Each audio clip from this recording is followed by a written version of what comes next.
ഈ പ്രോബ്ലംസ് ഒന്നും ഇല്ലാതെ എങ്ങനെയാണ് ജീവിക്കുന്നതെന്ന് നമ്മൾ ചിന്തിച്ചിട്ടുണ്ടോ? അത് സാധ്യമാണോ? ഒരിക്കലും സാധ്യമല്ല. കാരണം നമ്മുടെ ലൈഫിൽ പ്രോബ്ലംസ് ഉണ്ടാവും. ഒരു അപ്പ് ഉണ്ടെങ്കിൽ definitely there is A down എന്നുള്ളതാണ്. അപ്പോൾ ഒരു കൺസിസ്റ്റൻ്റ് ആയിട്ട് പോകുന്നൊരു ലൈഫ് ബോറിംഗ് ആണ്. ബോറിംഗ് ആണെന്ന് വെച്ചാൽ എന്ന് വെച്ച് പ്രശ്നങ്ങളെല്ലാം വരണമെന്നല്ല അതിൻ്റെ അർത്ഥം. അല്ലാതെ നമുക്ക് പ്രശ്നങ്ങൾ വരുമ്പോൾ നമുക്ക് ചെയ്യാനുള്ളൊരു പരിപാടി എന്ന് പറഞ്ഞു കഴിഞ്ഞാൽ നമുക്ക് പ്രശ്നങ്ങൾ അവോയ്ഡ് ചെയ്യാൻ പറ്റില്ല. അവോയ്ഡ് ചെയ്താലും നമ്മൾ somehow it will come back to us എന്നുള്ളതാണ്.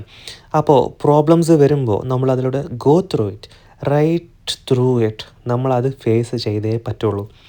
അല്ലാതെ ആ ഒരു സമയത്ത് നമ്മളെ ഡെഫിനറ്റ്ലി ഹെൽപ്പ് ചോദിക്കുന്നത് വളരെ നല്ല കാര്യമാണ്.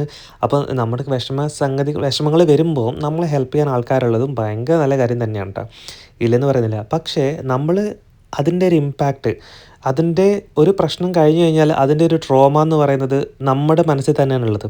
അപ്പോൾ നമ്മുടെ മനസ്സിനുള്ളിലകത്ത് കയറി നോക്കി നമ്മളെ ട്രീറ്റ് ചെയ്യാനും നമ്മളെ അതിൽ നിന്ന് റിലീഫ് ചെയ്യാനും പറ്റുന്ന ഒരേ ഒരു വ്യക്തി നമ്മൾ മാത്രമേ ഉള്ളൂ എന്നുള്ളതാണ്.